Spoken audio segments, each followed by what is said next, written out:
Hey, y'all, welcome back to another weekly episode of Her with Amena Brown. And I welcome you all to our living room.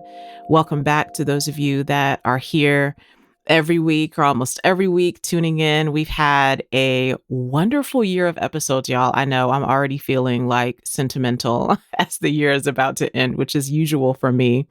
I'm already like in the recap and just thinking about all of the wonderful conversations we've had, all of the great guests we've had. Thank you so much for listening. And for those of you that popped in here and it's your first episode today, welcome.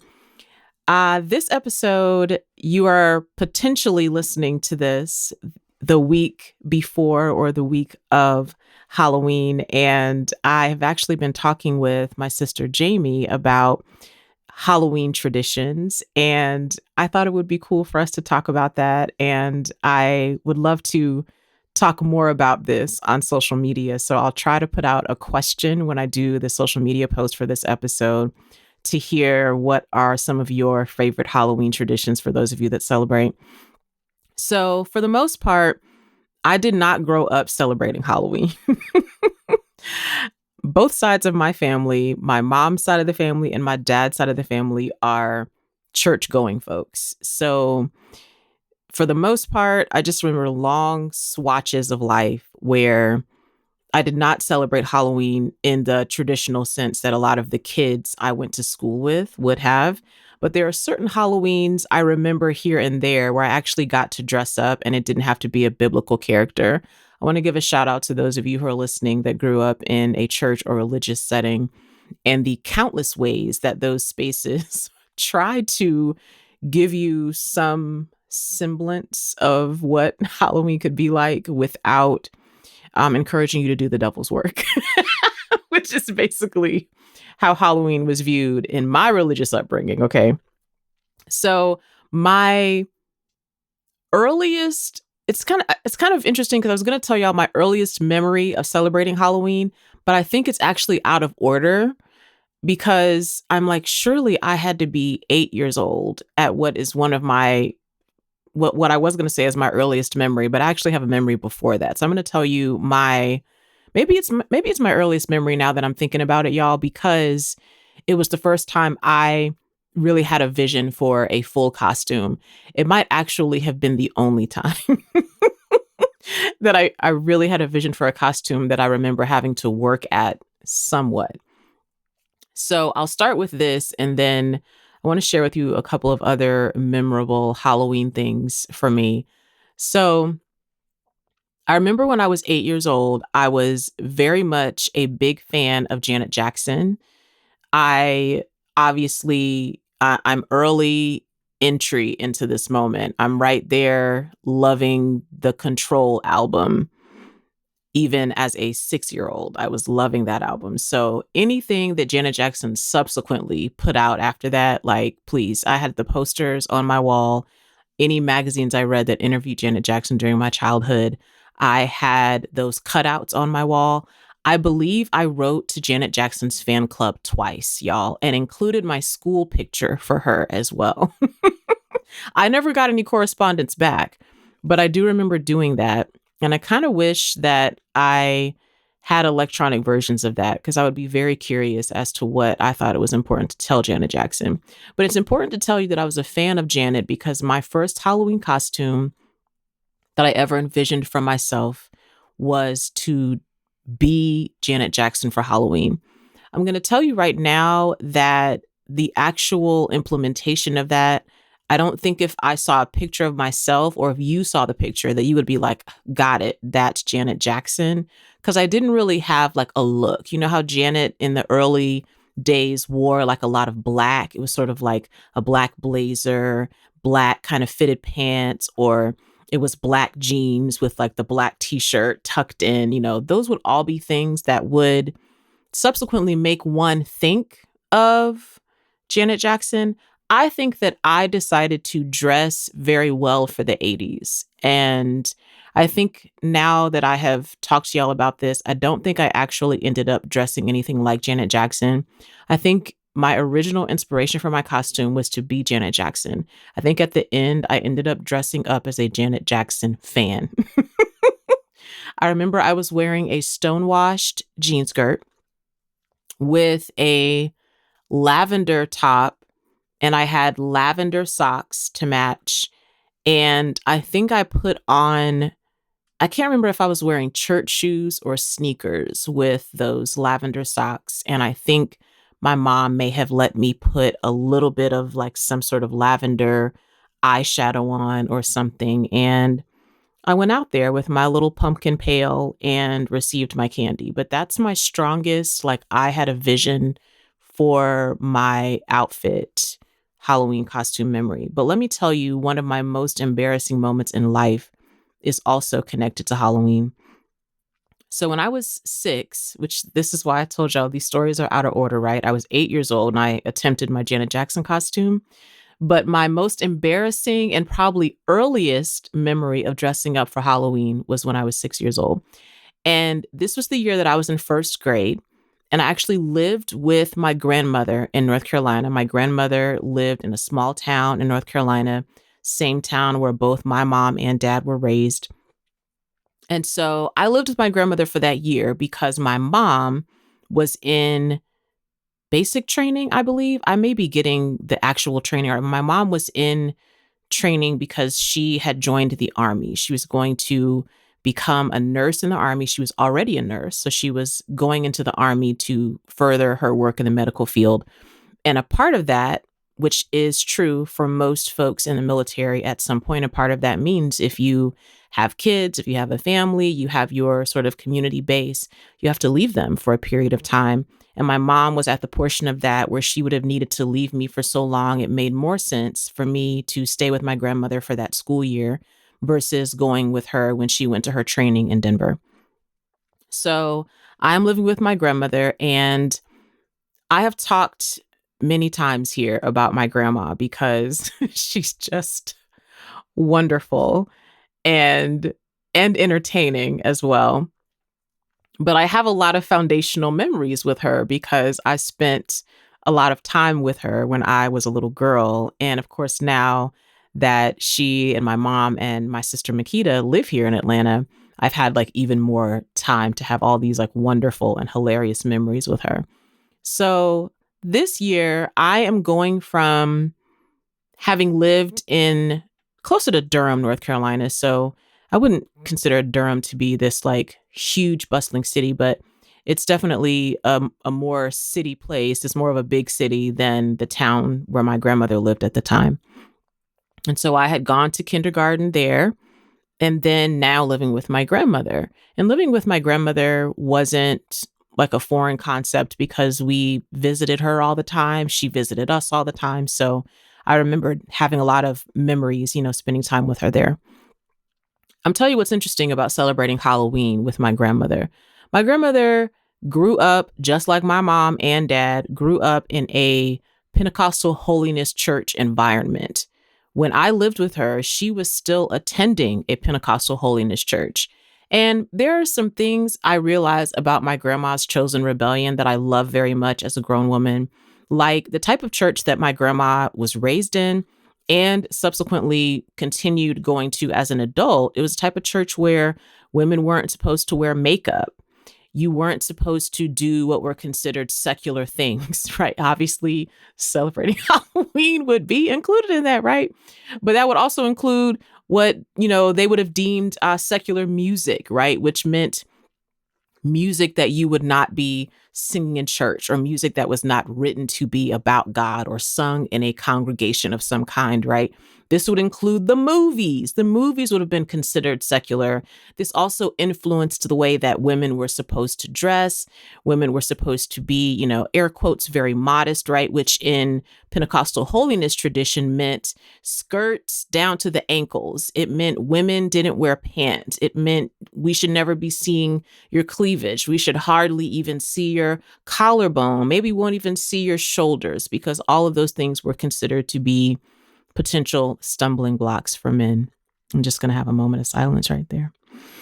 Anyways, so I want you to imagine that my grandma, with her Pentecostal holiness roots, had decided long ago, before I ever went to live with her, that she was just wearing pants because of the type of work that she did. She worked in a institutional hospital setting where she had to work with young boys that had been institutionalized, right? And so a part of that was, you had to play softball sometimes. You had to be able to, do different things that you needed to be able to move however you needed to move. And she discovered me doing this in a skirt is not going to do. So she was like, the church people going to deal. I'm wearing my pants, and that's that. So that's my young memory of my grandmother, that she went to church every Sunday. She played the piano for the church choir, and she wore her pants, and they could just be mad about it. So looking back on it, it really is surprising to me that she let me dress up for Halloween that year that I lived with her. I had a cousin named Al, and Al's birthday was near Halloween.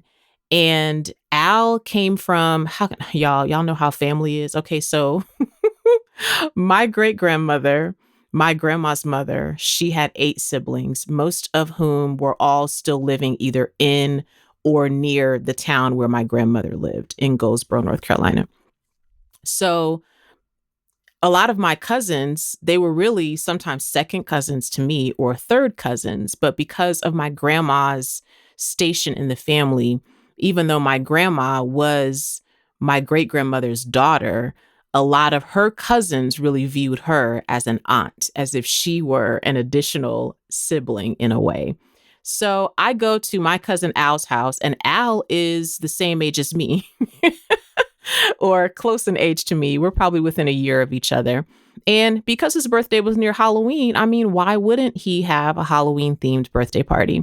And I don't remember if it was my idea. I'm thinking it was my idea that I mentioned to my grandma I wanted to dress up as a witch.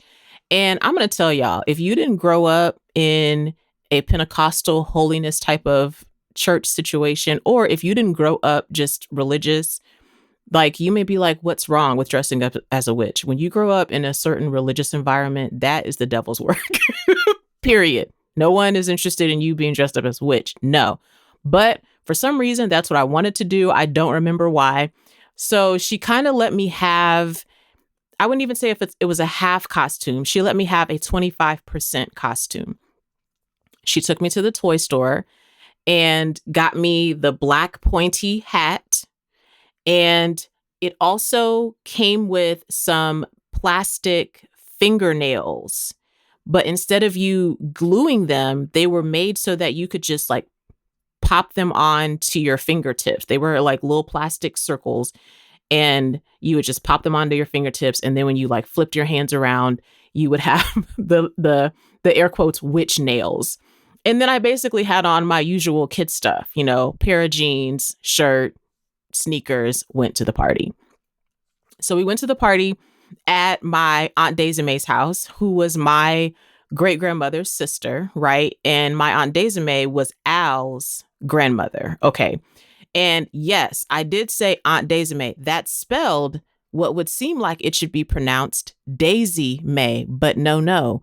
We're from North Carolina. That's Desime, and I can't argue with you about it. It's just how it is. Okay. So I'm at the party. This place is crawling with children. And then there are like few adults in the kitchen, a few adults kind of on the back patio, and all us kids just hanging out, having fun, playing games, having a good time. Okay, well, my memory of Aunt Desime's house is that it seemed like it was like such a huge house to me as a kid, but I only remember there being one bathroom.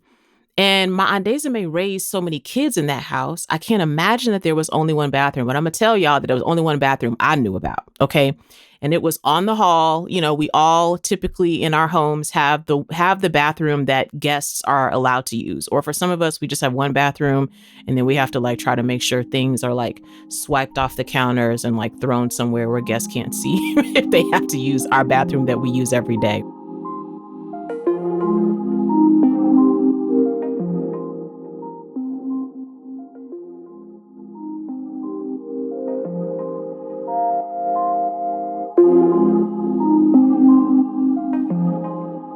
So there was the one bathroom that all the guests could use, which meant all of the children who were there was always a long line to use the bathroom. And I must have played and played and played and played until it was like a pressing matter for me to have to go to the bathroom now. So I had to go really bad. Then I get in line and I'm already like behind 5 or 6 people in line. Finally get into the bathroom. Y'all, I had to go to the bathroom so bad. I pulled my jeans down, but I forgot to pull my underwear down. So I peed everywhere. Like everything, like underwear are done. There's pee on the jeans now. And y'all, this is actually true to form for me. This, like, when I think about this moment, I'm like, this is very true to form for something that I would feel in a moment. I felt so embarrassed that it just stunted me. And I just sat in the bathroom. I didn't know what to do. So finally, I think behind me, there was a mother who was with her kid. And she asked me, could she come in? She wanted to make sure I was okay. And she came in and assessed the situation and she went to get my grandma. So my grandma comes in and I don't remember if I cried about this. I just remember being very still and very like, oh my gosh, I'm embarrassed. I don't know what to do. And y'all, I'm going to tell y'all what my grandma decided as the problem solving for this moment. My grandma decided that the best solution was to get a bunch of paper towels and stuff them inside my jeans because it would help them dry.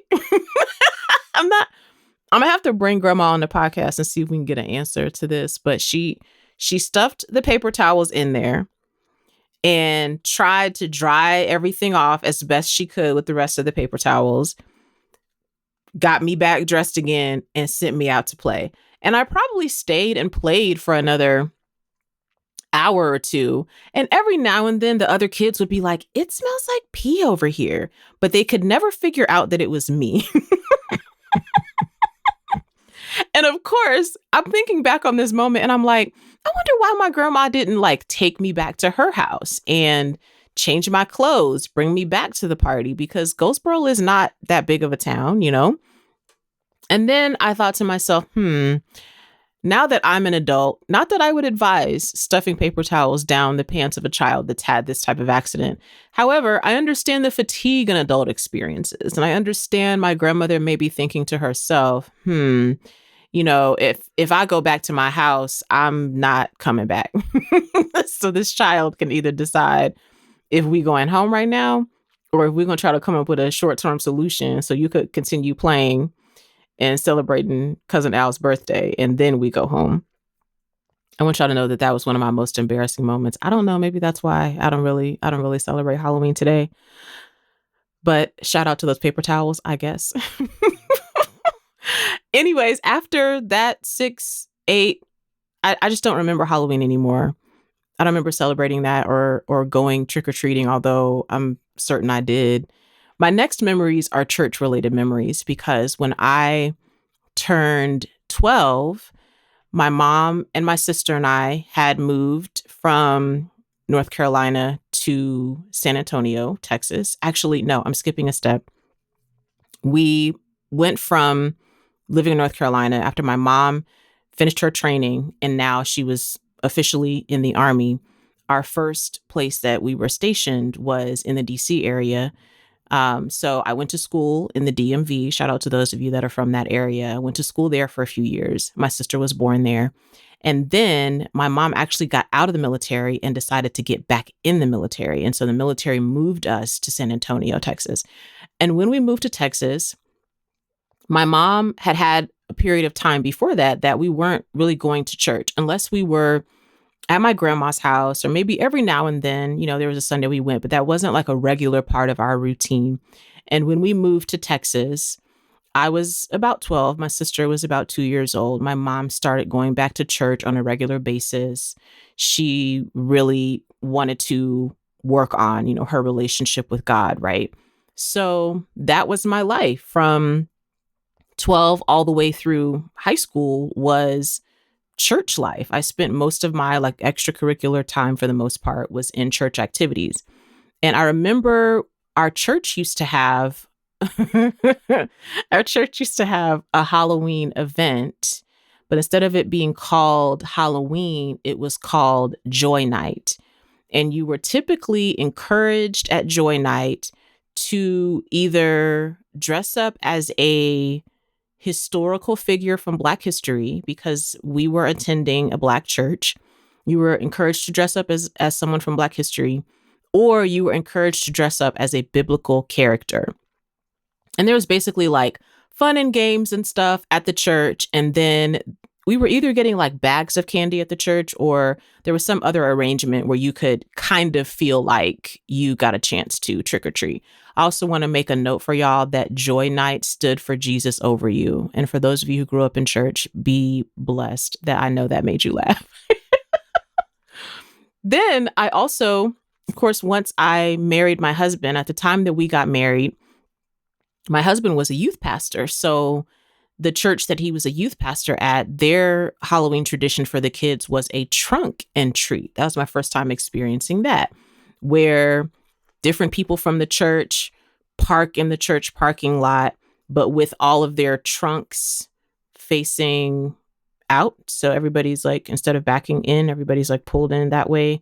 Trunks are open, and then each person with their car there brings candy, and then the kids kind of go from car to car as their trick or treat experience. And then there were other games and food and stuff, which was like pretty fun, like communal type of activity. But I don't remember dressing up for that. And I don't remember any of my costumes when I used to do those church events as a child. I don't remember that. So now here I am as an adult. Halloween has become a very lazy experience. It's turned into a very lazy experience, everyone. And part of that is because the house that my husband and I have lived in for, oh my gosh, 7 years this year, our street is not populated with a lot of children. I think there are only 3 or 4 children, like school age, that live on our street that I can think of. So our first Halloween in this house, we were super prepared. We like turned on our, porch light and bought our little candy. And we were like ready for everybody to come to our door, and like no one came, and we kept looking at the street and like no one's walking down the street. So that was when we learned we will not get the plus of being able to have sort of like neighborhood Halloween celebrations, which I would totally love if our street were like that, but we didn't have that. We would have friends sometimes who would invite us over to their neighborhoods where they were doing this kind of celebration for their kids. And then we would sit out with them while the other kids came up to them for trick-or-treating stuff. I have basically chosen for the last 10 years of my life one Halloween costume, and I have stuck with it. And it's a Halloween costume that I started out calling a B-girl costume. Basically, this is me wearing an Adidas tracksuit. And if you have followed me on social media or have seen me perform live, you know that I just wear Adidas tracksuits. So I don't even know that this counts as a Halloween costume, but it's what I do because I have it. It's easy to put together. It doesn't require a lot of to do. I don't have to buy a wig. I can just really wear my hair just like I normally wear it. I can put together an outfit with some sneakers I actually have. I don't know if that means I just have clothes that look like the 80s all the time anyways. Apparently I have affinity for this era for some reason. So that's my outfit. The one Halloween costume that I've always wanted to do in my adult life, but I haven't done is it's like a onesie, but it's black and then it's just like the skeleton, the bones. I feel like if I'm going to trade lazy Halloween costumes, I'm going to go from my like Adidas tracksuit B-girl situation to that. And I'm probably just going to wear that every year. I feel like those are my vibes. So I want to give a special shout out to the love of candy because that's really, for me, what Halloween is about. I do still enjoy that feeling of glee after you would go trick or treating as a kid. You'd come home with all this like wonderful candy. I want to give a shout out to the people who are giving out regular size candy instead of the snack sizes. I mean, what a bonus you are giving to the trick or treaters. I want to give a shout out to you. And I want to give a special shout out to all the Halloween candy that's on sale the day after. Now, as an adult, trick or treating is way less enticing because, first of all, I have particularities about candy. Sometimes, you would go trick or treating and you'd pass by that one person's house and they had like the Boston baked beans instead of the Snickers you were hoping for, or you got the Butterfinger out of that like variety bag, and you didn't get the Kit Kat or whatever, but you had to just ride with it because now it's all in your bag. You had to kind of divide it up, hope you could trade some of it the next day at school or whatever, But a plus to becoming an adult is just being like, I don't even want the rest of those candies. I don't want to suffer through your bad candy choices. I can literally go to the store and buy the candy I like. For me, I mean, top 5 off the top of my head. I mean, Snickers is really right off the top on that. I'm not going to lie about it, y'all. Snickers, Reese's peanut butter cups. That's a find. Kit Kat is going to go on there. And I'm just going to tell y'all as a special mention that there are a lot of varieties of Kit Kat now, some of which I'm interested in the innovation, some of which I'm a little concerned about. I'm going to say Twix on a number 4. Who doesn't love that cookie and the caramel mixed together? I'm going to go for that. And then I'm going to put number 5 Halloween candy for me. It's going to be the M&Ms. And I really, for the most part, haven't met an M&M I didn't like. I like it with peanuts. I like it without peanuts. I like those mint ones. I like the ones that have the peanut butter in there. I really haven't met one of those that I didn't like. All M&Ms are welcome with me. I mean, those are my top 5 candies. If you start getting into like, you're about to put lemon drops in my little pumpkin that I'm putting my candy in, who cares? I can go to the store and just buy those 5 things I just named and just eat them. Okay. And special shout out to being able to go the day after Halloween and rack up on all that candy on sale. If you celebrate Halloween, happy Halloween to you. If you don't, I still hope you get some candy that you like. Talk to y'all soon.